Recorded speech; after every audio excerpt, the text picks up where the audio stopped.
Ayan, just to record this computation. So, when it comes kasi sa merchandise inventory, laging may differences when it comes to merchandising business. So, ang discussion natin is how this beginning inventory and ending inventory works in a business. So, kung mapapansin nyo, meron kayo laging nakikita na inventory sa balance sheet. So, yung inventory na yon na nire-record sa balance sheet is the ending inventory. Kasi nga, when we say ending inventory, it means to say na ito yung natirang inventaryo na nasa warehouse at the end of every month. So, every month, merong natitirang inventaryo or merchandise na hindi pa naibibenta. So, yung nakikita nyo sa balance sheet, ang tawag doon is ending inventory. Although, we only call it as merchandise inventory. That's why, pagdating sa recording, makikita nyo yun kapag ang business ay merchandising inventory. Okay. Sa merchandising inventory, sa income statement, napakasimple lang niya isinusulat. Di ba meron tayong sales? Okay, so this one is the sales. For example, we have 200,000 sales. And then, we less cost of sales. Kasi ang cost of sales, yun ay under kapag ang business is either a merchandising inventory or a manufacturing inventory. Kaya lang, ang manufacturing inventory kasi, in reality, medyo mahaba yan. And if simple naman yung business, hindi natin ginagamit yung inventory na meron sa manufacturing business kasi iba-iba ang inventory na yan. They are differentiated into finished goods, materials inventory, and then the work in process inventory. So, iba-iba yun. Malilito kayo. And since hindi naman, ang business ay hindi naman manufacturing business and iba ang atake nun pagdating sa computation kasi kung meron kayong tinatawag na cost accounting, dun lang yung pumapasok.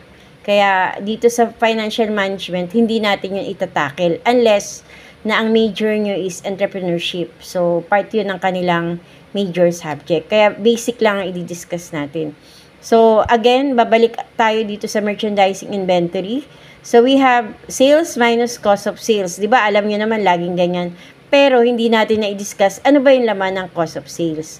So, when we say cost of sales, we have the purchases. So, ito yung binili natin ngayon na items. Okay? So, for example, bumili tayo ng worth 80,000 na items. Okay? And then, we add beginning inventory. So, saan nagmumula ang beginning inventory, guys? Ito yung items na nasa warehouse na natira last month. Okay? So, yung dating ending inventory naging beginning inventory na since meron tayong binili na bagong items.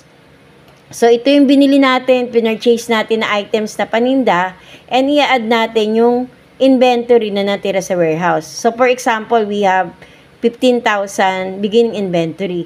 So, we need to add these two. 80 plus 15 is equals to 95,000. Okay? So, pag in-add natin to, ang tawag dito ay cost of goods available for sale. Okay, so ganyan lang siya kadali. So, we have cost of goods available for sale. So, available for sale. So, pwede na siyang ibenta. Kaya lang, hindi naman lahat ng goods na ibebenta. So, i-minus natin yung natirang inventaryo, which is the ending inventory. So, at the end of the month, meron pang natirang hindi na ibenta, for example, na 30,000. So, ibig sabihin, pag minus ko to, 95 minus 30, so yung difference, ang tawag doon ay cost of sales. So, dyan papasok ngayon yung tinatawag na cost of sales. So, 200,000 minus 65,000, so we have 135,000. So, ang tawag dito sa 135,000 is operating income. Okay? So, titigil tayo dito. Since ang business natin, sa taxation kasi, kapag ang business ay sole proprietorship, they have different computation pagdating sa baba. Since sole proprietorship, so ang computation nun is parang individual. Okay? So, since ang merchandise inventory is owned by sole proprietor, so titigil tayo dito sa operating income, which is 135,000. And the rest is history. Kasi pagdating dito sa baba, kailangan muna nating i-gather yung mga SSS, PhilHealth, Pag-ibig, ni sole proprietor, etc. And then, we compute the tax through using the tax table. So, ng individual. Kaya, ang computation ng merchandising inventory will be end here.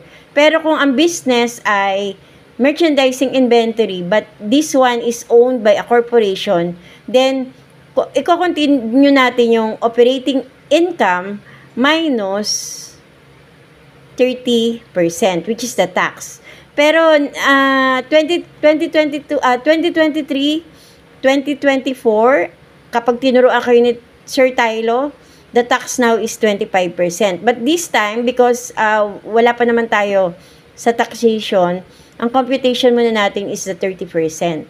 So, ulitin ko ha, this computation is a sole proprietorship. So, mag-end tayo up to operating income only. But if just in case ang business ay corporation, from the operating income itself, you need to deduct the 30% tax. So, etong nasa baba, kunyari ito ay corporation. So, 135 times 30%, ilan ba yon? So, 13.5, so we have 40,500. Correct me if I'm wrong ha, kasi wala akong hawak na calcu. So, I'm just use my, times 3 ito. So, if, just in case na mali, pa-correct na lang ako. So, we have 135,000 minus 40,000. So, we have, how much? We have 94,500. So, if ang business is corporation, aabot tayo hanggang dito. So, we have our net income. Okay? So, I hope na maayos yung discussion natin for the differences of the beginning inventory and ending inventory. And again, on my first part of video, sabi ko, itong ending inventory na to, ito yung makikita nyo sa balance sheet. Okay? So, thank you for this one. And we will discuss furthermore the more on FIFO, LIFO, and the average inventory. Thank you, guys.